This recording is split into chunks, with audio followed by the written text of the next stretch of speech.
स्वागतम सुस्वागतम. आपणा सर्वांचे या प्रोफेशनल एथिक्स ऑनलाईन कार्यक्रमामध्ये स्वागत आहे.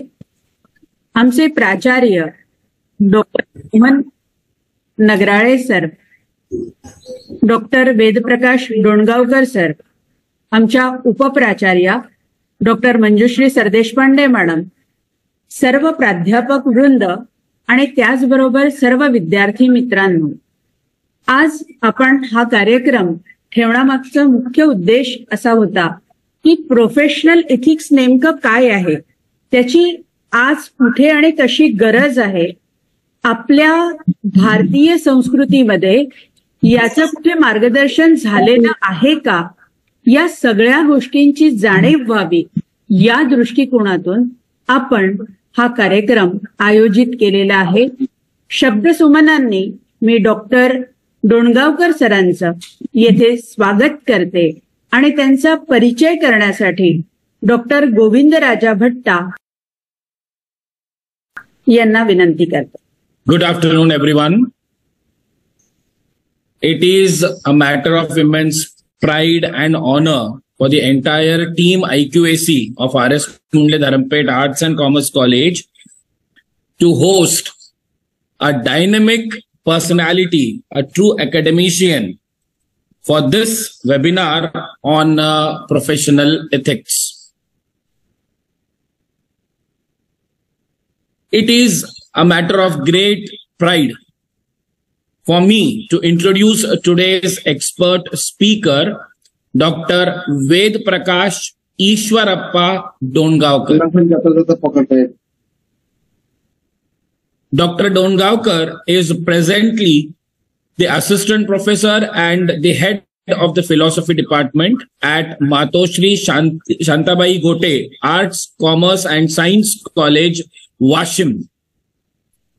Dr. Dongavkar has been awarded with the doctoral degree in philosophy, and he is the vice president of Maharashtra Tattwagnan Parishad.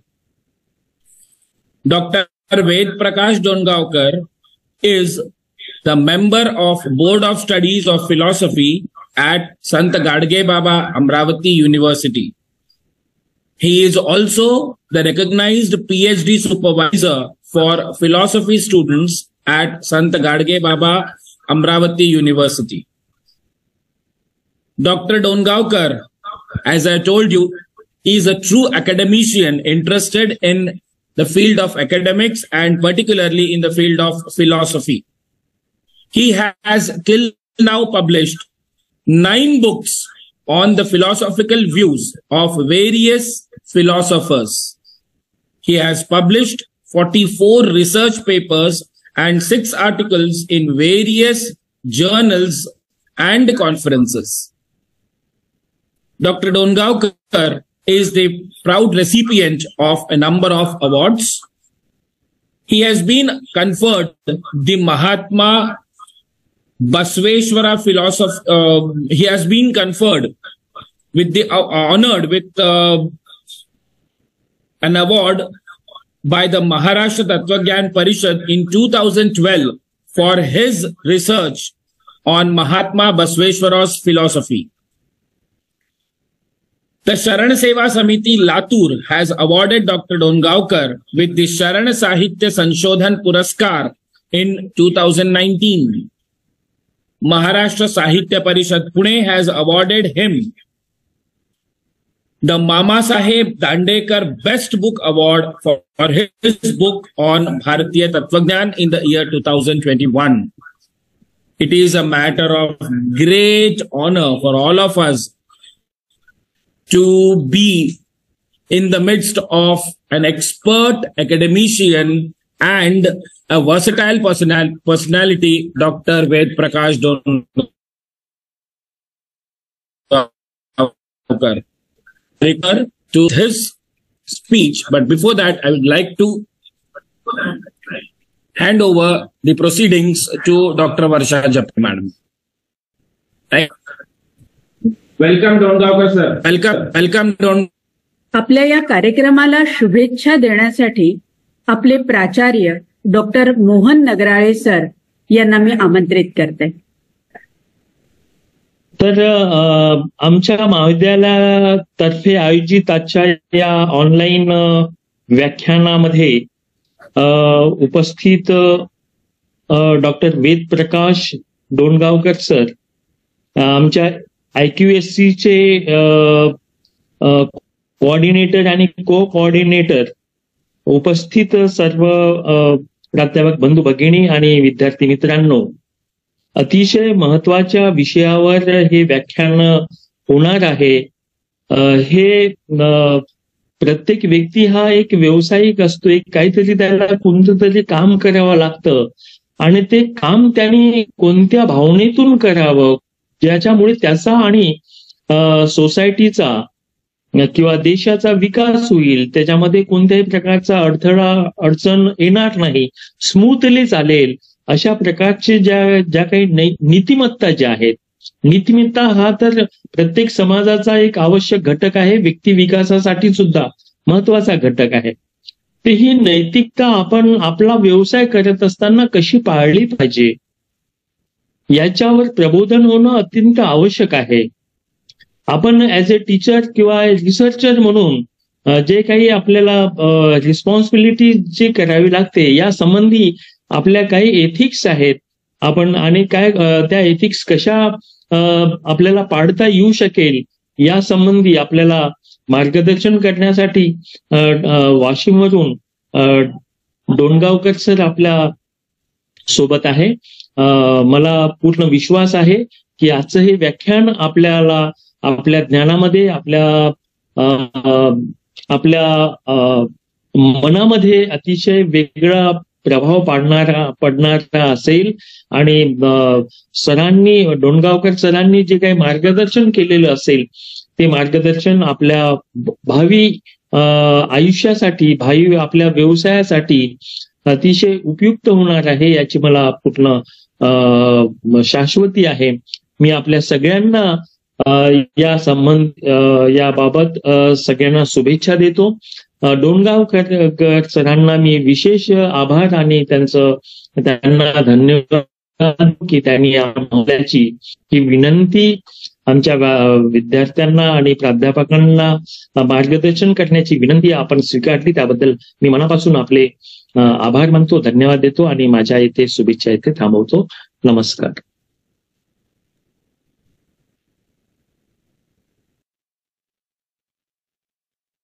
धन्यवाद सर. सरांनी आपल्याला ज्या शुभेच्छा दिल्या त्या नक्कीच सार्थकी लागणार आहेत, कारण सरांचा खूप अभ्यास आहे. मी डोणगावकर सरांना विनंती करते की त्यांनी आपल्या व्याख्यानाला सुरुवात करावी. सर्वांना नमस्कार. RS Mundale Dharampeth arts and commerce college Nagpur यांच्या वतीने, विशेषतः तत्वज्ञान विभाग आणि IQSC विभागाच्या वतीने आज या ठिकाणी स्टेट लेवल वर्कशॉपचं आयोजन केलेलं आहे. आजच्या या स्टेट लेवल वर्कशॉपचा जो मुख्य विषय आहे तो प्रोफेशनल इथिक्स असा आहे. आणि या आजच्या वर्कशॉपच्या कार्यक्रमाचे अध्यक्ष RS मुंदळे महाविद्यालयाचे सन्माननीय प्राचार्य डॉक्टर मोहन नगराळे सर, उपस्थित उपप्राचार्य doctor Manjushree sir Deshpande madam, IQSC विभागाचे प्रमुख गोविंद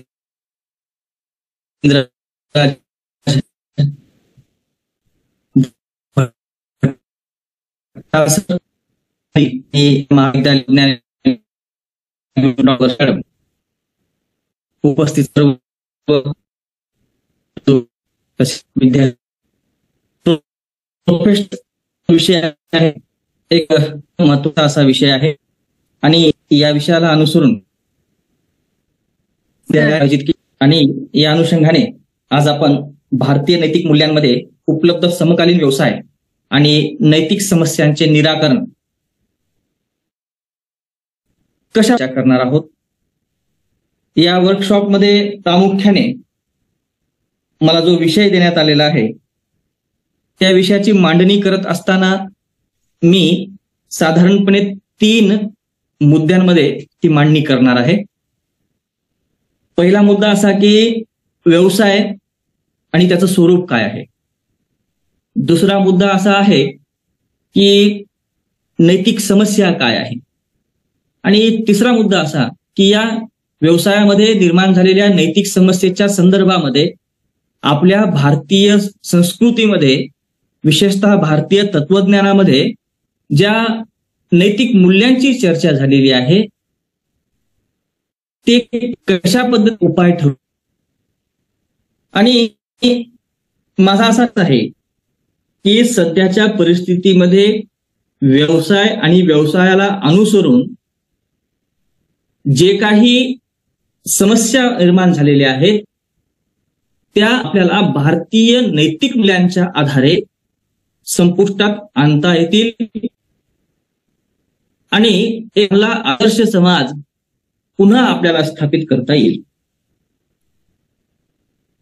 समाज आणि समाजाची व्यवस्था आणि समाजातील आदर्श मूल्य या संदर्भाने जेव्हा आपण विचार करतो तेव्हा समाजामध्ये काही आदर्शही असतात, काही मूल्यही असतात आणि काही उपद्रवी घटक सुद्धा या समाजामध्ये असतात. आणि त्यामुळे काय होतं की समाजाची अधोगती होऊ लागते. आणि ही रोखण्यासाठी म्हणून या समाजाला मूल्यांचं संस्कार होणं फार गरजेचं असतं. आणि अशा या मूल्यांचं संस्कार विनार सत्रांची, परिषदांची आवश्यकता वारंवार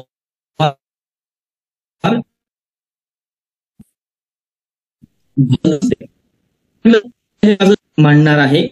त्या दृष्टिकोनातून मी जेव्हा विचार करतो व्यवसाय म्हणजे काय, त्याला आपण प्रोफेशनल म्हणतो इंग्रजीमध्ये.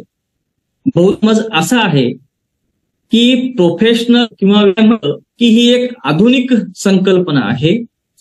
किंबहुना या संदर्भामध्ये आता जे काही मिळत आहे हे सर्व नवीन आहे, प्रायोगिक स्वरूपाचं आहे आणि याला आधुनिकतेचा स्पर्श झालेला आहे असं समज आहे. परंतु मी आकर्षित करून व्यवसाय नाही, अर्थात प्राचीन असा आहे.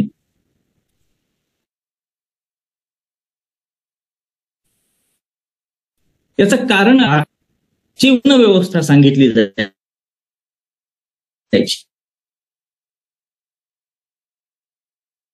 आज वर्णव्यवस्थे आहे. आपण व्यवहारात उपयोगाला उल्लेख विविध ग्रंथांमध्ये केलेला आहे. त्याचं स्वरूप जे सांगितलेलं आहे त्या आधारावर त्या वर्णव्यवस्थेमध्ये असलेले जे 4 वर्ण आहेत त्यापैकी ब्राह्मण, क्षत्रिय, वैश्य आणि शूद्र, त्यापैकी हे वैश्य नावाचं जे वर्ण आहे ते काय आहे तर एका अर्थाने व्यावसायिक वर्ग आहे हे आपण लक्षात घेतलं पाहिजे. आणि त्यामुळं व्यवसाय हा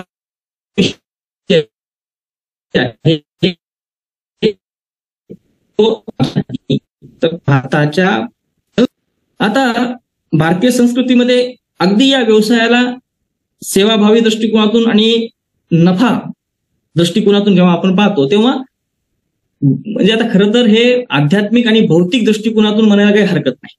सेवा हे आध्यात्मिक मूल्य मानलं आणि नफा हे एक भौतिक मूल्य मानलं तरी चालेल. त्या दृष्टिकोनातून आपण जर विचार केला तर आपल्या असं लक्षात येईल की भारतीय परंपरेमध्ये जे 4 आश्रम सांगितलेले आहेत त्या आश्रमामध्ये या व्यवसायाला अत्यंत महत्वाचं स्थान आहे. किंबहुना आश्रम व्यवस्था पूर्ण करण्यासाठी हे व्यावसायिक दृष्टिकोन जो प्राचीन परंपरेने आपल्याला वैश्य या शब्दाच्या नावाखाली दिलेला आहे तो फार महत्वाचा आहे. या भारतामध्ये धर्म, अर्थ, काम, मोक्ष 4 पुरुषार्थ सुद्धा आपल्याकडे आहेत. आणि यामध्ये जेव्हा आपण धर्माला आणि मोक्षाला पाहतो ती आध्यात्मिक साधने आहेत असं आपण समजतो. तर अर्थ आणि काम जे आहे ते भौतिक सुखाची साधनं आहेत असं आपण समजतो. आणि भौतिक सुखाच्या अनुषंगाने जेव्हा आपण हे व्यवसायाचं महत्व स्वीकारतो तेव्हा त्याचं जे मूळ आहे ते अर्थार्जन आहे. अर्थार्जन करणे ही सुद्धा आपल्या भारताची एक प्राचीन परंपरा आहे. म्हणजे पैशासाठी सगळं काही नसतं असं जेव्हा कोणी अलीकडे असं बोलतं ना तेव्हा ते फार संकुचितपणानं किंवा पुरोगामीपणाचं एक सोंग केल्यासारखं वाटतं. कारण असं हे भारतीयाच्या परंपरेमध्ये अर्थार्जन करू नये असं कुठेही सांगितलेलं नाही. जर तसं सांगितलेलं असतं तर जे 4 पुरुषार्थ सांगितलेले आहेत ते निरर्थक आहेत असं आपल्याला म्हणावं लागतं. परंतु ते निरर्थक नाही, त्याला खूप अर्थ आहे. आणि म्हणून या भारतीय परंपरेमध्ये अर्थार्जन करणं, व्यवसाय करणं हे अगदी सहज आणि सुलभ आपल्याला आहे मानावं लागलं. मात्र एक गोष्ट महत्वाची अशी आहे की आपण जे अर्थार्जन करतो किंवा आपण जो व्यवसाय करतो तो पुरुषार्थाला पूरक आहे का? म्हणजे पुरुषार्थाला पूरक आहे का याचा अर्थ काय? तर ते पुरुषार्थाच्या ज्या काही आचारसंहिता आहेत त्या आचारसंहितेला अनुसरून हे अर्थार्जन होतंय का, हा या ठिकाणी एक उपस्थित होणारा प्रश्न आहे. आणि या प्रश्नाला अनुसरून जेव्हा आपण विचार करतो तेव्हा आपल्याला असं म्हणावं वाटतं की खऱ्या अर्थानं जे अर्थप्राप्तीचे नियम आहेत, आचारसंहिता आहे ती पाळली गेली पाहिजे. आणि या संदर्भात प्राचीन काळापासून अनेक ऋषी मुनींनी, संतांनी, महात्म्यांनी फार मोठं चिंतन केलेलं आहे. आणि त्याच्यातलं एक प्रसिद्ध असं चिंतन म्हणजे कौटिल्यांचं अर्थशास्त्र आपल्या सर्वांना परिचित आहे. कौटिल्यांच्या अर्थशास्त्रामध्ये अनेक परिच्छेद आहेत. त्या परिच्छेदांच्या माध्यमातून त्यांनी राज्याची आचारसंहिता, उत्पादनाची आचारसंहिता, न्यायाची आचारसंहिता काय असली पाहिजे या संदर्भामध्ये संकेत दिलेले आहेत. आणि अशा या संकेताच्या आधारावर आपल्याला अर्थ म्हणजेच व्यवसाय हा कशा पद्धतीनं पुरुषार्थ स्वरूपामध्ये सिद्ध करता येईल या संदर्भात विचार करणे फार गरजेचं झालेलं आहे. कारण काय माहित आहे का की आजच्या भारतीय पारंपरिक पद्धतीमध्ये व्यावसायिक जे आहेत ते खरंच पुरुषार्थाच्या दृष्टिकोनाने नैतिकतेचे पालन करतात का हा प्रश्न उपस्थित झालेला आहे. आणि या प्रश्नाच्या अनुषंगाने आपण जेव्हा विचार करतो तर त्याचे 2 उत्तर मला द्यावेसे वाटतात, होय आणि नाही. अर्थात काही जण असे आहेत की अर्थप्राप्तीच्यासाठी जे काही नियम ठरवलेले असतात, जी काही आचारसंहिता ठरवलेली असते त्या आचारसंहितेचं पालन करतात. आणि काही लोक असे आहेत की ते अर्थार्जनासाठीचे जे काही नियम आहेत, जी काही आचारसंहिता आहे त्याचं ते पालन करत नाहीत. आणि म्हणून खऱ्या अर्थानं या समाजामध्ये काही समस्या उपस्थित होतात. अर्थप्राप्तीचे जे नियम आहेत ते का पाळले जात नाहीत हा एक महत्वाचा प्रश्न उपस्थित होतो. आणि या प्रश्नाच्या अनुषंगानं जेव्हा मी विचार केला तर मला असं जाणवलं की काहींना अर्थप्राप्तीचे नीतिनियम माहीत नाहीत. म्हणजे ते जे अर्थप्राप्तीचे नीतिनियम आहेत त्याच्या संदर्भामध्ये असे हे लोक अज्ञानी आहेत. अज्ञानी म्हणजे काही शिवी नाही. काही लोकांना अर्थार्जन करण्याचे जे काही नियम असतात, आचारसंहिता आहे त्याच्याविषयी फारसं काही माहिती नाही. आणि काय झालं नेमकं की त्यांना ते माहीत न होण्याला कारण आहे तशा प्रकारचे संस्कार त्यांच्यावर बालपणापासून झालेले नाही. किंवा एखादा उद्योग व्यवसाय जर करायचा असेल तर त्याच्या संदर्भात नेमकी काय आचारसंहिता असते याच्या संदर्भातलं एखादं कुठलं ओरिएंटेशन, कुठली चर्चासत्र स्पेशली त्यांच्यासाठी भरवली जातात किंवा त्याच्या संदर्भात काही नेमकी परीक्षा होते असं काहीही आपल्या भारतामध्ये आढळून येत नाही. फक्त एक नियमावली कुठली तरी प्रिंटेड असते परंतु त्याच्याकडेही बऱ्याच लोकांचं लक्ष जात नाही. आणि म्हणून खऱ्या अर्थानं अर्थार्जनाच्या संदर्भामध्ये किंवा उद्योग व्यवसाय करण्याच्या संदर्भामध्ये जे काही नीती नियम आचारसंहिता आहे त्याच्या बाबतीमध्ये लोकांचं अज्ञान दिसून येतं. मात्र सगळ्याच लोकांच्या बाबतीत असं होतंय का? तर याचं उत्तर आहे नाही. सगळ्याच लोकांच्या बाबतीमध्ये असं हे अज्ञान पाहावयास मिळत नाही. म्हणजेच काय, तर काही लोकांना अर्थप्राप्तीचे, व्यवसायाचे जे नियम आहेत, जी आचारसंहिता आहे ती माहीत असते. आणि माहीत असून देखील असे हे जे लोक आहेत ते अर्थार्जनाचे जे नियम आहेत, जे आचारसंहिता आहे त्याचं पालन करत नाहीत. आणि म्हणून खऱ्या अर्थानं व्यावसायिक नैतिकतेची समस्या निर्माण होते. व्यवसायामध्ये जी नैतिक समस्या निर्माण होते ती या खऱ्या अर्थानं अज्ञानी लोकांमुळे नाही, तर ज्ञानी लोकांमुळे निर्माण होते. ज्ञानी कोणते? ज्यांना नीती नियम कसे पाळायचे आहेत हे माहीत आहे. अर्थार्जन करत असताना जे काही आचारसंहिता दिलेली आहे ती त्यांना माहीत आहे. आणि अशा लोकांमुळे काय होतं खऱ्या अर्थानं की व्यवसायामध्ये नैतिक समस्या उपस्थित होते. आता ही नैतिक समस्या नेमकं काय असते? मी या ठिकाणी लाल अक्षरामध्ये मला माहीत आहे की डॅश डॅश डॅश तरीही असं मी दिलेलं आहे. याच्यातूनच आपल्याला लक्षात घ्यायचं आहे की नैतिक समस्या म्हणजे अशी समस्या की ज्या संदर्भात आपल्याला पूर्वज्ञान आहे तरीही आपण त्या पूर्वज्ञानाला दुर्लक्षित करून आपल्या स्वार्थासाठी काहीतरी व्यवहार करतो. आपल्या नफ्यासाठी, केवळ नफ्यासाठी काहीतरी व्यवसाय करतो. तेव्हा खऱ्या अर्थानं व्यवसायामध्ये, उद्योगामध्ये नैतिकतेची समस्या निर्माण होते. जसं की रुग्णांचे प्राण वाचविणे हे माझे कर्तव्य आहे, तरीही मी त्याला भयभीत करून सोडतो. म्हणजे समजा मी डॉक्टर आहे आणि माझं कर्तव्य आहे रुग्णांचे प्राण वाचवणे, परंतु माझ्याकडे रुग्ण आला की मी काय करतो? अरे बापरे, तुमची फार परिस्थिती नाजूक आहे बरं का, आणि तुम्ही फार वेळेत आलात, अशा प्रकारची मी स्टेटमेंट करतो आणि त्याला मी भयभीत करतो. अशा अनेक व्यवसायाची जी क्षेत्र आहेत त्या क्षेत्रामध्ये हे सगळं चालतं. आणि हे चालतं म्हणजे होतंय बरं का. आणि हे अगदी अनैतिक आहे, कारण हे सगळं तिथं चालू नये, अशा प्रकारची भीती घालू नये. त्याच्यानंतर आपण एखाद्या विधी तज्ज्ञाकडे गेलो तर त्याचं काम आहे सत्याची साथ देणं. सत्याला साथ देणं हेच खऱ्या अर्थानं काय आहे? न्यायसंगत आहे. आणि तरीही तो असत्याच्या बाजूने उभा राहतो. याच्या मागे नेमकं त्याचा काय भाव आहे, काय स्वार्थ आहे, तो भाग वेगळा. आणखी अशाच पद्धतीने बांधकाम व्यवसाय असेल, त्याच्यानंतर एखादी दुकान असेल, उद्योगपती असेल, त्या सगळ्या लोकांना त्या ठिकाणी नेमकं काहीतरी वेगळं करायचं असतं आणि ते नेमकं करतात वेगळं. आणि म्हणून खऱ्या अर्थानं त्यांच्या या उद्योगामध्ये, व्यवसायामध्ये काय होतं की नैतिक समस्या उपस्थित होते. आता या नैतिक समस्येचे आपण जर क्षेत्र कोणते कोणते आहेत याचा जर विचार केला तर आपल्याला त्याच्यामध्ये दोन प्रकार दिसून येतात. एक म्हणजे सेवापूरक व्यवसाय आणि दुसरं म्हणजे नफ्यावर आधारित व्यवसाय.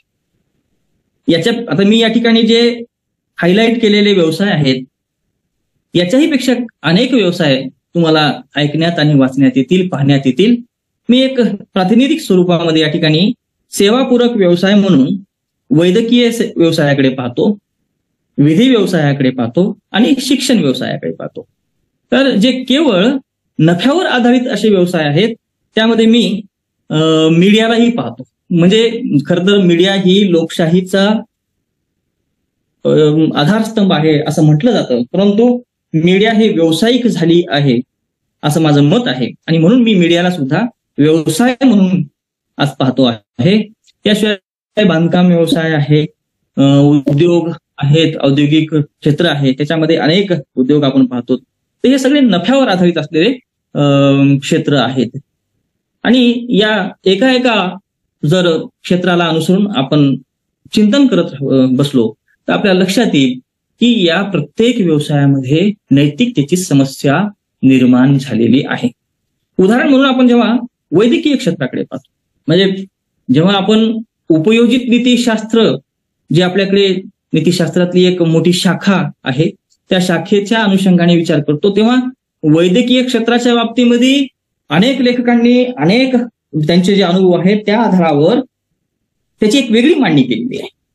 आणि मी जेव्हा या ठिकाणी ही मांडणी करतो आहे तेव्हा हे माझे काही अनुभव आहेत, माझं जे ऑब्झर्वेशन आहे मी त्याच्या आधारावर ही मांडणी केलेली आहे.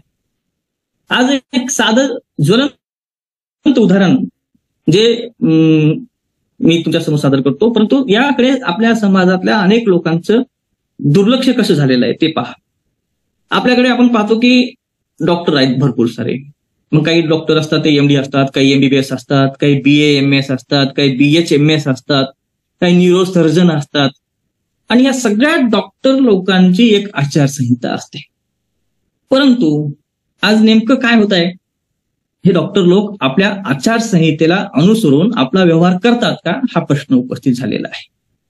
म्हणजे काय, एखादा MBBSचा डॉक्टर आहे तो आयुर्वेदच्याही ट्रीटमेंट करतोय, किंवा एखादा BAMS डॉक्टर आहे तो होमिओपॅथिकचीही ट्रीटमेंट करतो आहे, जो होमिओपॅथिकवाला आहे तो ॲलोपॅथिकची ट्रीटमेंट करतोय.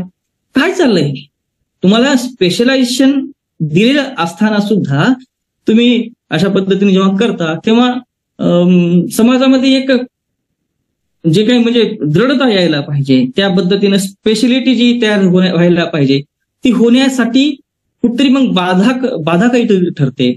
आणि त्यामुळे काय होतं की ही अशा समस्या अनेक निर्माण होतात. आज आपण मेडिकलवर जर गेलो आपण तर त्या ठिकाणी आपल्याला पाहायला मिळतं की सहजरित्या तुम्हाला पाहिजे त्या गोळ्या, पाहिजे ती औषधी मेडिकल दुकानदार जो आहे तो देतो. परंतु काही नियम आहेत, जसे की तुम्हाला झोपीची गोळी पाहिजे असेल सहज देतात ते आता, परंतु देता कामं नाही. ते गोळी देणं हे न्यूरोसर्जनचं काम आहे, किंवा जे मनोरुग्णाचे डॉक्टर आहेत ते लोक जे आहेत ते अशा गोळ्या देत असतात. आणि त्यांच्या चिठ्ठीशिवाय मेडिकल धारकाला ही गोळी देऊ नये असा नियम आहे, परंतु अशा सगळ्या नियमांचं पालन होत नाही. अशा अनेक गोष्टी या मेडिकल क्षेत्रामध्ये आहेत. तपासणीचे दर, तपासणीच्या दराच्या संदर्भात मी तुम्हाला एक उदाहरण देतो. माझे एक मित्र आहेत आणि काही दिवसापूर्वी त्यांच्या पायाला फ्रॅक्चर झालं. तर गंमत सांगतो, ते एका डॉक्टरकडे गेले, डॉक्टरने त्यांनी सगळं दाखवलं आणि ऑपरेशन करावं लागतं असं सांगितलं. तर त्या डॉक्टरनी त्या ऑपरेशनची जी काही कॉस्ट आहे ती 60,000 रुपये सांगितली. त्यांनी थोडासा विचार केला आणि ताबडतोब दुसऱ्या एका मित्राच्या सल्ल्याने ते दुसऱ्या एका डॉक्टरकडे गेले. त्या डॉक्टरकडे गेल्यानंतर त्या डॉक्टरने ऑपरेशनची जी कॉस्ट आहे ती 22,000 रुपये सांगितली. 60,000 आणि 22,000 याच्यामध्ये किती मोठी तफावत आहे. तर वैद्यकीय क्षेत्रामध्ये असे हे तपासणीचे दर निश्चित झालेले आहेत का, ही समस्या आहे. तर कुठल्याही प्रकारचे तपासणीचे दर आपल्याला आज पाहायला मिळत नाहीत, किंवा त्याच्यामध्ये जी काही आहे ती तफावत पाहायला मिळते. अजून एक उदाहरण मला तुम्हाला या ठिकाणी सांगायचं आहे. मी हे जे उदाहरण देतो आहे अगदी सत्य घटनेवरची उदाहरण आहे, म्हणून मी हे थेरॉटिकल नाही आहे, हे अगदी अनुभवावर आधारित असलेलं हे माझं चिंतन मी तुम्हाला सांगतोय. डॉक्टर एक खोटा म्हणजे सगळेच नाही बरं का, डॉक्टर हे शेवटी देव आहेत आपण असं मानतो, परंतु काही डॉक्टर हे इतके व्यावसायिक झाले आहेत की त्यांच्या मनामध्ये एक रुग्ण जो आहे तो आता आपला हा बकरा सापडला अशा पद्धतीची भावना त्यांच्या तोंडातून असं ऐकतो की आता आमचा सीझन आहे. म्हणजे काय, म्हणजे आता लोक जेव्हा आजारी पडतात तेव्हा त्यांचा सीझन सुरू होतो असं ते म्हणतात. तर फार वाईट वाटतं ह्या गोष्टीचं. तर एक उदाहरण दुसरं असं सांगतो की एकदा माझ्या एका जवळच्या नात्यातल्यांना पोटामध्ये जखम झाली आणि ते एका डॉक्टरकडे गेले. तर त्या डॉक्टरनी काय सांगितलं, तुम्ही फार वेळेत आलेले आहात, जर उशीर झाला असता तर काय झालं असतं काही सांगता येत नाही, तुम्ही ताबडतोब ऍडमिट व्हा आणि 60,000 रुपये काउंटरला जमा करा. ते भयभीत झाले. त्यांच्यासोबत त्यांच्या पत्नी होत्या, त्या म्हणाले आम्ही उद्या ऍडमिट होतो, आज नाही. त्यांनी अगदी सांगितलं की आमच्याजवळ काही आता ऍडमिट होण्याच्या तयारीने आम्ही आलो नाहीत, आम्ही उद्या होतो. पण डॉक्टर म्हणजे नाही, उद्या आजपर्यंत वेळ नाही आता आणि तुम्ही आजच्या आज ऍडमिट व्हा. परंतु त्या ऐकल्या नाही आणि म्हणले आम्ही उद्या येतो म्हणले. ठीक आहे, मग डॉक्टरला नाविलाजाने जाऊ द्यावं लागलं. तिथून गेल्यानंतर आपल्या एका परिचयाच्या डॉक्टरकडे ते गेले. त्यांनी त्या जखमीला पाहिलं आणि काही नाही, अगदी 50 रुपयाच्या त्यांनी गोळ्या दिल्या. दुसऱ्या दिवशीपर्यंत त्या जखमेची जी दुखापत होती ती कमी झाली आणि काहीही नव्हतं. नंतर सोनोग्राफी केली, त्याच्यामध्ये आढळून आलं काहीही नाही, एक नॉर्मल जखम झालेली आहे आणि त्याच्यामध्ये भिण्याचं काही कारण नव्हतं. तर अशी ही वस्तुस्थिती असताना त्या पहिल्या डॉक्टरने जी भीती घालण्याचा प्रकार घडवून आणला, त्याच्या मागे नेमकं त्याचा काय भाव होता, त्याची काय भूमिका होती? असे जर डॉक्टर पेशंटला भयभीत करत असतील तर ही खऱ्या अर्थानं एक या व्यवसायातली फार मोठी नैतिक समस्या आहे, हे आपण लक्षात घेतलं पाहिजे. याशिवाय आपल्याला विधी व्यवसायाचंही उदाहरण या ठिकाणी देता येईल.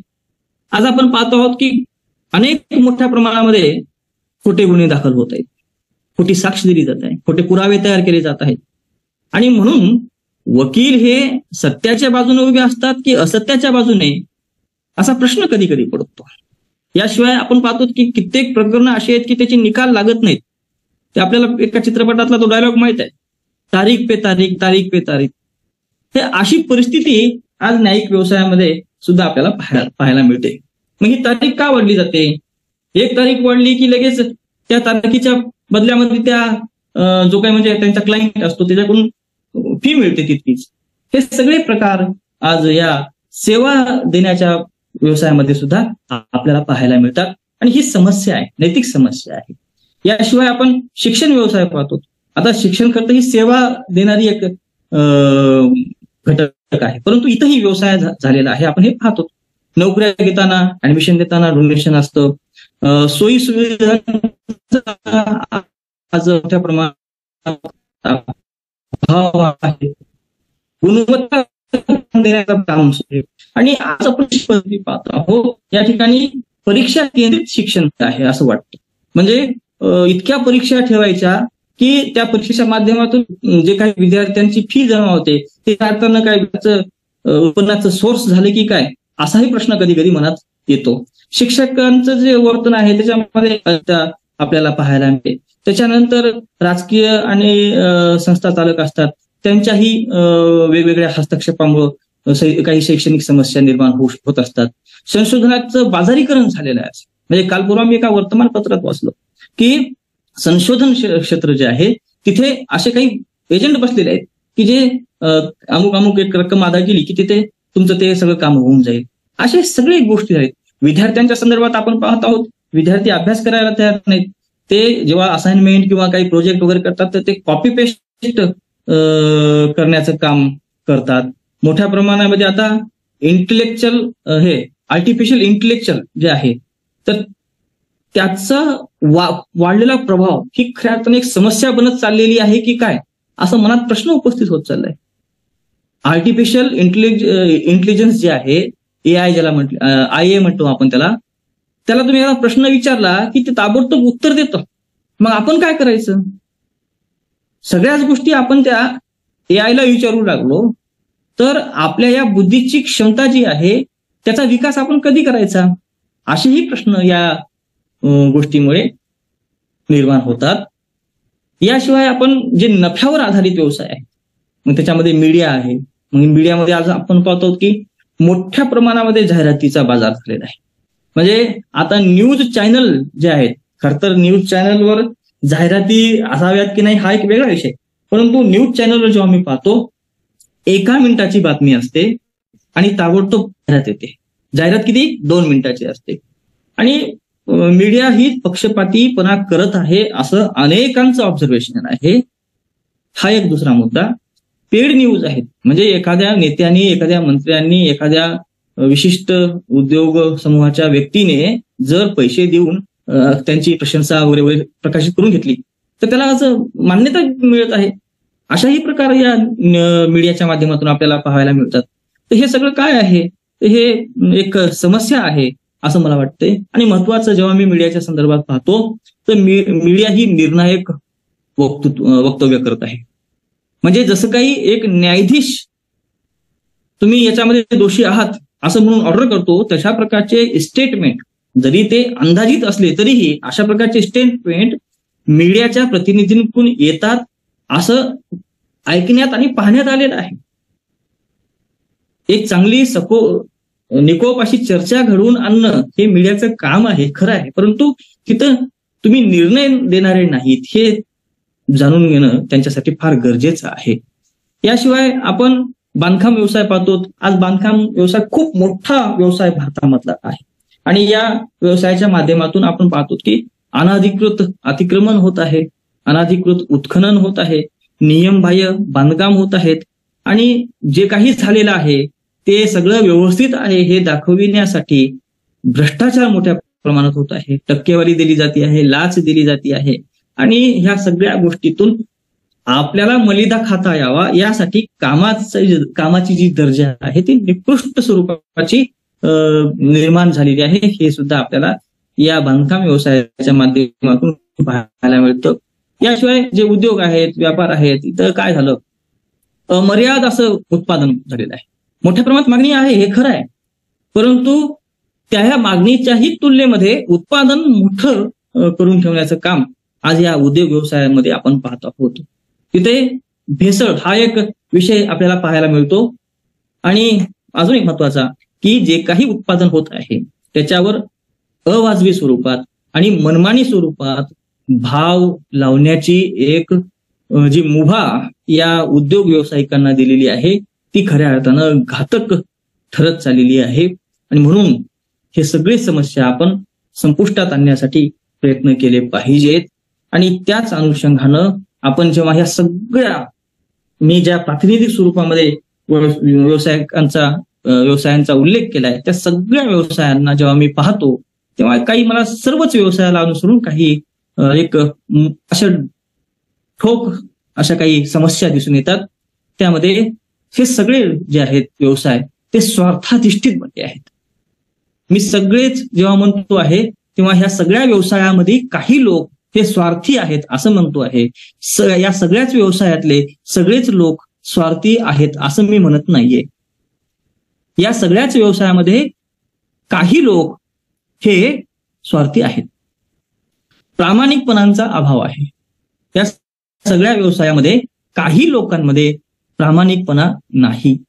आणि महत्वाचं म्हणजे आजचं हे जे युग आहे या आजच्या युगामध्ये जितकेही व्यवसाय केले जात आहे त्या सगळ्या व्यवसायामध्ये एक मेंटॅलिटी तयार झालेली आहे, एक भावना अशी निर्माण झालेली आहे की या सगळ्या गोष्टीमध्ये आपल्याला टिकून राहावं लागतं. मग कोणी असू द्या, डॉक्टर असू देत, इंजिनियर असू देत, वकील असू देत, पत्रकार असू देत, आणखी कुठल्याही क्षेत्रामध्ये ही सिस्टीम आहे. या सिस्टीम मध्ये टिकून राहायचं असेल तर आपल्याला हे सगळं करावं लागल अशा प्रकारची मानसिकता झालेली आहे. आणि म्हणून ही फार मोठी भयानक एक मानसिक दृष्टिकोनातून विचार केल्यानंतर आपल्या लक्षात येईल की फार मोठी भयानक अशी समस्या आहे. नियमबाह्य व्यवहार आहेत, त्याच्यानंतर ग्राहक आणि कर्मचारी वर्गाचे शोषण ही एक मोठी समस्या आहे. उत्पादन आणि विक्रीवरील मक्तेदारी ही एक समस्या आहे. आणि केवळ पात्रता मिळवायची आहे, केवळ पात्रता आपल्याला पाहिजे, बाकी आपल्याला ज्ञान किंवा त्या ज्ञानाचं आपल्या व्यक्तिमत्वासाठी उपयोग या सगळ्या गोष्टीचा आज शिक्षण क्षेत्रातल्या विद्यार्थ्यांना काहीही महत्व राहिलेलं नाही. ते केवळ आपल्याला पात्रता लाभते, आपल्याला पोलीस बनायचं आहे, कशासाठी बनायचं आहे. आता तेव्हा जेव्हा हा प्रश्न आपण एखाद्या विद्यार्थ्याला विचारतो ना तेव्हा काही लोक म्हणतात की नोकरी करायची आहे, पैसे कमवायचे आहेत म्हणून मला पोलीस बनायचं आहे. काही मुलं देतील उत्तर की मला देशाची सेवा करायची आहे. तर असे वेगवेगळे उत्तर आपल्याला जेव्हा मिळतात तेव्हा असं लक्षात येतं की शिक्षण ही फक्त एक पात्रता आहे आणि या पात्रतेच्या अनुषंगाने या समाजामध्ये विद्यार्थ्यांचं शिक्षणाकडे पाहण्याची जे दृष्टिकोन झालाय, पालकांचा पाहण्याचा जो दृष्टिकोन झालेला आहे तो सुद्धा एक गढूळ असा दृष्टिकोन आहे. ती सुद्धा एक समस्या आहे असं मला वाटतं. आणि ह्या सगळ्या समस्यांना जेव्हा मी तत्वज्ञानाच्या पातळीवर आणतो, तत्वज्ञानाच्या दृष्टिकोनातून मी या सगळ्या समस्यांवर चिंतन करतो, तर तेव्हा मला काही म्हणजे तत्वज्ञानातल्या ज्या आमच्या संकल्पना आहेत त्या संकल्पनांच्या आधारावर त्या समस्या अशा पद्धतीने मी मांडतो. त्याला मी मोह म्हणतो, त्याला आपण व्यवहारामध्ये हव्यास म्हणतो. परंतु मोह कशाचा? तर संपत्तीचा मोह निर्माण झालेला आहे. आज संपत्तीचा मोह निर्माण झालाय, आज प्रतिष्ठेचा मोह निर्माण झालेला आहे. दुसरी समस्या आहे ती भय निर्माण झाली. कशाची भय आहे? कशाचं भय आहे? तर जीवित्वाचं भय आहे. म्हणजे आज हे सगळं संसार, म्हणजे कोरोनाचा काळ आपण पाहिला की त्यावेळेस कित्येक उद्योग नष्ट झाले असं आपण ऐकलं. परंतु मी हे असंही ऐकलं की या कोरोनाच्या काळामुळे कित्येक लोकांना नवीन उद्योग मिळाला. म्हणजे दोन्ही बाजू आहेत. भय आहे हे खरं आहे, परंतु त्याच्या पलीकडे जर आपण गेलो तर भयावर म्हणजे डर के आगे जीत भी है असं आपण म्हणायला काही हरकत नाही. परंतु भय आहे तर कशाचं आहे? ते जीवित्वाचं भय आहे. आपलं अस्तित्व राहील की नाही याची आपल्याला भीती आहे.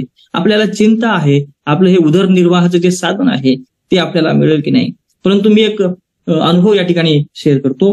मी काही दिवसापूर्वी मुंबईला गेलो होतो आणि स्वभाव बोलका असल्या कारणाने एका टॅक्सीमध्ये जेव्हा मी बसलो तेव्हा त्या टॅक्सीच्या ड्रायव्हरला मी विचारलं, का म्हणलं तुमचं दिवस जे आहे त्या दिवसभरामध्ये सगळी व्यस्तता असते की आरामी असतो, म्हणजे कस्टमर भेटतात की नाही? त्याला नाही, कस्टमर भरपूर भेटतात आणि आराम बिलकुल नाही, जेवायलाही फुरसत भेटत नाही. मुंबई आहे म्हणे, ही मुंबईमध्ये कोणी इथं रिकामं राहत नाही.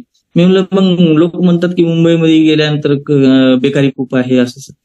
तर तो टॅक्सी ड्रायव्हर मला म्हणाला, हे साहेब म्हणला, जे लोक इथं मुंबईमध्ये आल्यानंतर बेकारी आहे असं म्हणतात ते वेडे आहेत, ते खोटारडे आहेत. म्हणजे कसं काय? तर तो मला मुंबई एक असं शहर आहे किंवा मुंबई काय कुठलंही महानगर एक असं असतं की तिथं कामाची कुठली कमी नाही. म्हणजे तुम्ही काम करण्याची जर प्रवृत्ती ठेवत असाल, काम करणे हा जर तुमचा स्वभाव असेल तर तो बेकार राहू शकत नाही. म्हणजेच काय, उदरनिर्वाहाची जी काही चिंता आहे ती चिंता त्याला भेडसावणार नाही. आणि म्हणून एकदा उदरनिर्वाहाची चिंता मिटली की कुटुंबाची चिंता, भविष्याची चिंता ती सुद्धा उरत नाही. परंतु जेव्हा आम्ही तत्वज्ञानाच्या दृष्टिकोनातून विचार करतो, जे लोक आज व्यवसाय करत आहेत, व्यवसायामध्ये स्वार्थ जोपासत आहेत, व्यवसायामध्ये भ्रष्टाचार करत आहेत, त्या सगळ्या लोकांना खऱ्या अर्थानं ही चिंता आहे. कशाची? उदरनिर्वाहाची, कुटुंबाची, भविष्याची चिंता आहे. आणि या सगळ्या लोकांच्या एकंदर वैयक्तिक पातळीवर जर जाऊन आपण विचार केला तर यांच्या मनामध्ये तृष्णा आहे. आणि ही तृष्णा फार महत्वाची संकल्पना तत्वज्ञानातली आहे. आणि राग आहे. म्हणजे हे आपल्या हातात आज जे आहे ते जाता कामा नये. आज हे आपलं चांगलं वैभव निर्माण झालेलं आहे, हे वैभव नष्ट होता कामा नये अशा पद्धतीचं त्यांचं भाव झालेला आहे. हे जीवन जे मी आल्हाददायी किंवा भौतिक गरजांनी परिपूर्ण असलेलं हे माझं जीवन मी भोगतो आहे, हे भोगण्याचा जो मोह आहे तो सुटत नाहीये. आणि हे सगळं का? तर हे सगळं स्वतःची जाणीव नसल्या कारणाने.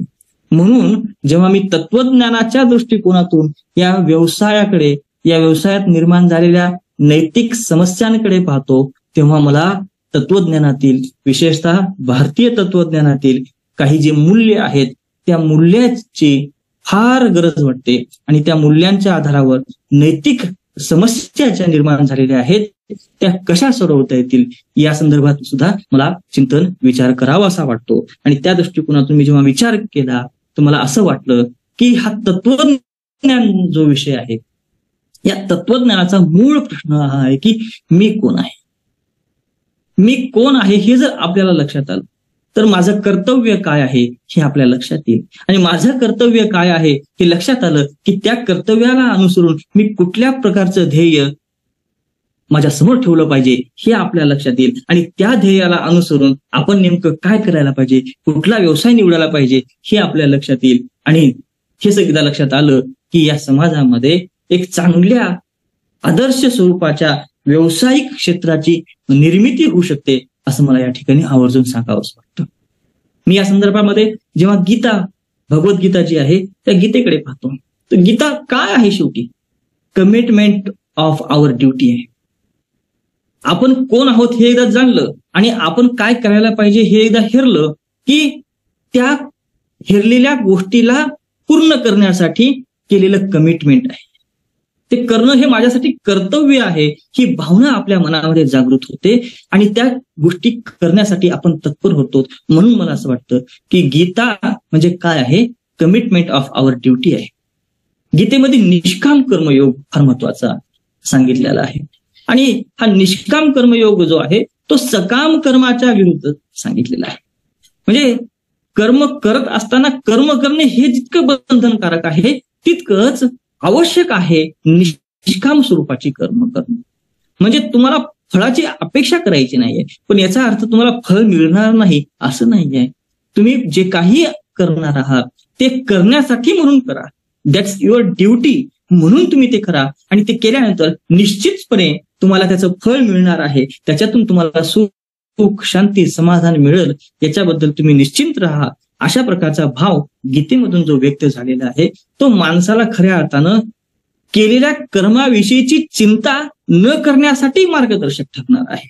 म्हणून आज जितकेही व्यवसाय आहेत, जितकेही उद्योग आहेत, त्या उद्योगपत्यांनी, त्या व्यावसायिकांनी व्यवसाय करायचा आपली हे व्यवसाय जे आहेत ते सेवाभाव स्वरूपातून आपण केले पाहिजेत.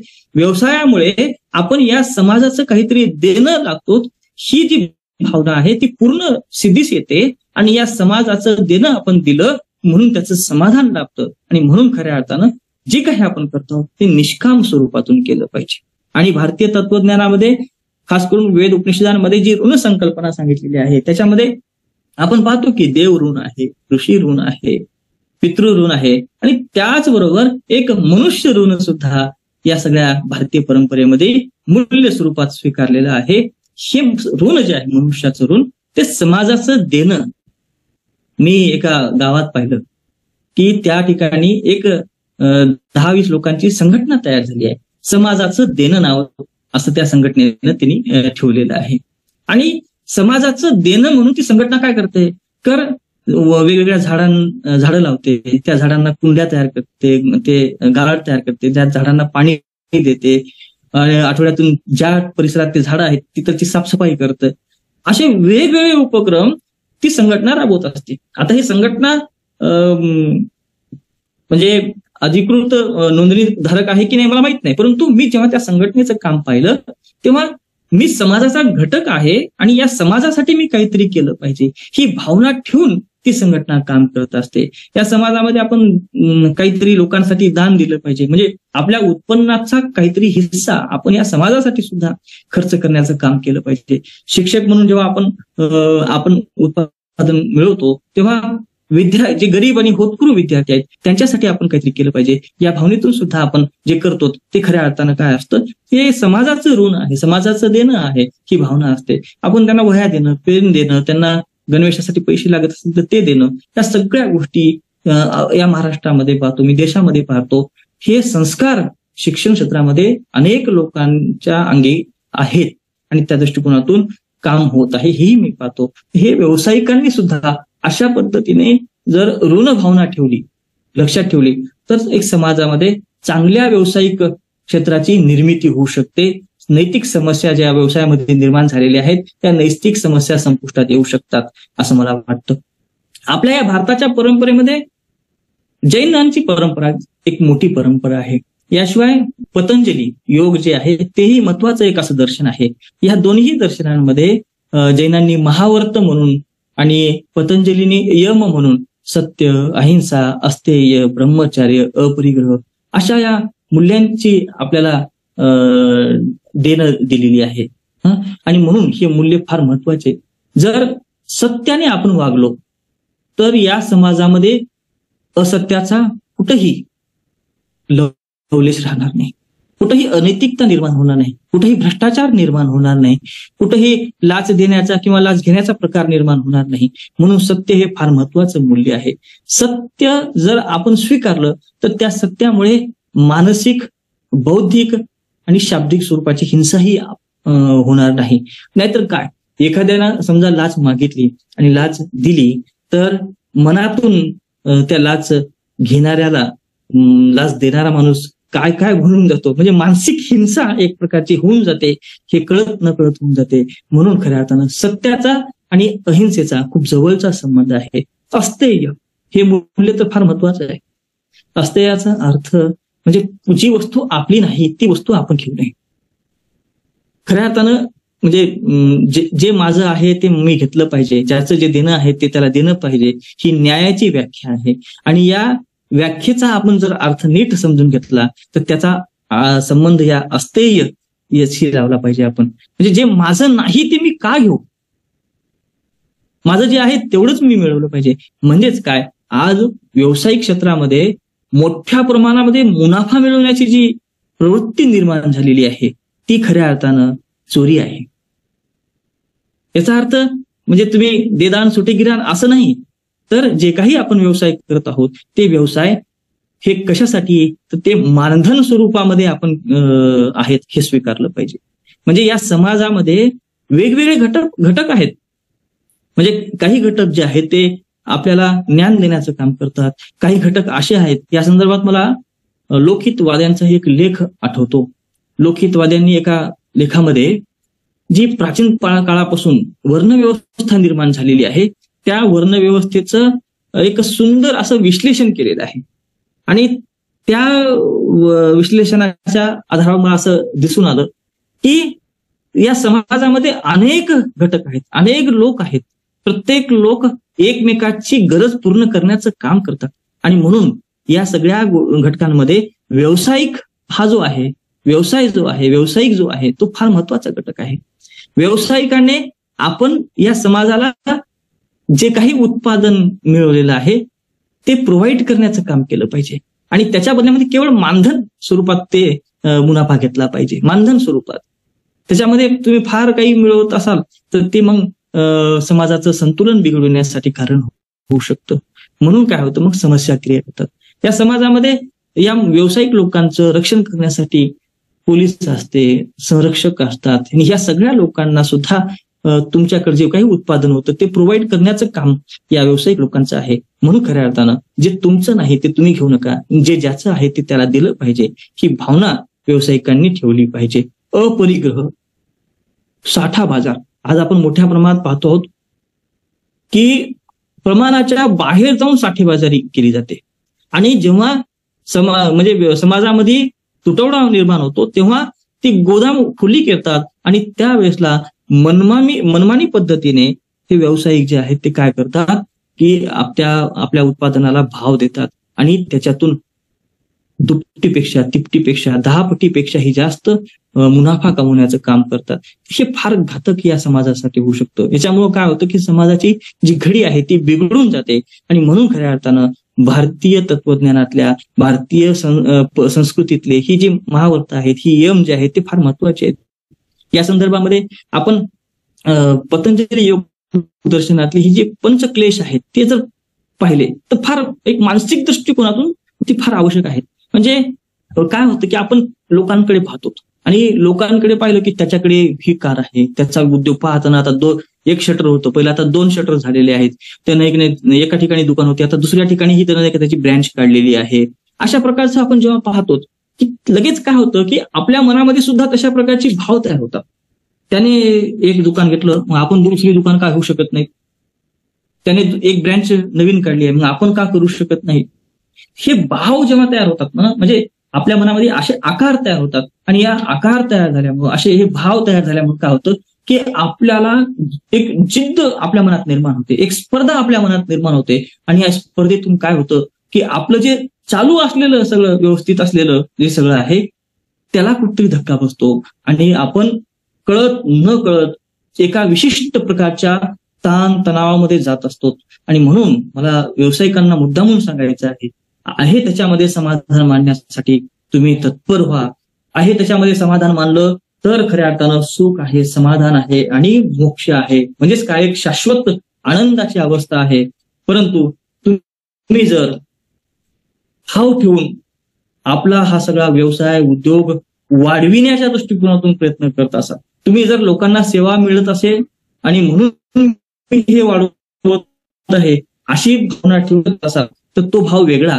परंतु मला याच्यातून अधिक मुनाफा भेटेल, माझ्या भौतिक गरजा मी अधिक पूर्ण करू शकतो, मी अधिक ऐश्वर्याचं जीवन जगू शकतो, अशा प्रकारची भावना ठेवून जर तुम्ही इतरांसोबत तुलना करू लागलात, इतरांसोबत स्पर्धा करू लागलात तर तुम्हाला विशिष्ट प्रकारचा एक ताण तणाव निर्माण होईल आणि तुमचं असलेलं सुंदर असं जीवन तुम्ही तुमच्या हातानं खराब करून घ्याल. म्हणून अशा या पंचक्लेशाच्या माध्यमातून सुद्धा आपण आपल्या ह्या व्यावसायिक दृष्टिकोनाकडे पाहिलं पाहिजे. आणि त्याच्या संदर्भामध्ये काही उपाय करता येतात का याचाही प्रयत्न आपण केला पाहिजे. आपल्या भारतामध्ये गौतम बुद्धांनी जी अष्टांग मार्ग सांगितलेले आहेत ती फार मार्मिक आहेत. चांगलं दृष्टिकोन ठेवला पाहिजे. म्हणजे व्यवसायामध्ये आपण पाहतो की प्रत्येक काळ सारखा नसतो. कधी स्टेबिलिटी असते, कधी चढ असते, कधी उतार असते. म्हणजे हे काय आहे, सुख आहे, दुःख आहे, तर या सगळ्या गोष्टी आपण तटस्थपणे पाहून त्या स्वीकारल्या पाहिजेत. आपण जीवनाचं ध्येय जर चांगलं ठरवलं तर आपण उद्योगही चांगला निवडू. आणि म्हणून एका बुद्धांनी सांगितलं की तुम्ही चांगल्या पद्धतीने संकल्प करा. तुम्ही तुमच्या जीवनाचं जे ध्येय आहे ते चांगलं ठरवा. म्हणजे चांगलं ध्येय ठरवलं की म्हणजे संकल्पच चांगला असला तर कर्म चांगले होतात, आणि कर्म चांगले झाले तर त्याचं फळही चांगलं भेटतं. म्हणून बुद्ध म्हणतात तुम्ही सम्यक संकल्प धरा. सम्यक वचन हे फार महत्वाचं आहे. आज आपण व्यावसायिक लोकांकडे पाहतो ते सर्रासपणे खोटं बोलतात. म्हणजे एखादी वस्तू आपण जर दुकानात घ्यायला गेलो तर अमुक अमुक ही वस्तू कशी आहे, अरे ही नंबर 1 आहे. लगेच आपण म्हणलं ती वस्तू दाखवा बरं, अरे ही त्याच्यापेक्षा नंबर 1 आहे. आपल्याला अशा अनेक कंपन्या आहेत की त्यांचं नावही माहीत नसतं, परंतु तो दुकानदार नाही, दुकानातला तो मुनीम आपल्याला म्हणतो ही 1 नंबरची ब्रँडेड कंपनी आहे, मल्टीनॅशनल कंपनी आहे, इंटरनॅशनल कंपनी आहे. कधी आपण त्याचा रिव्ह्यू पाहिलेला आहे का? त्या मुलाने तरी म्हणजे त्या मुनिमाने तरी त्याचा रिव्ह्यू कधी वाचलेला आहे का? फक्त मालक म्हणतो असं म्हणून टाक आणि आपण खरंच कस्टमर म्हणून नाही का अशा सगळ्या गोष्टींवर विश्वास ठेवतो.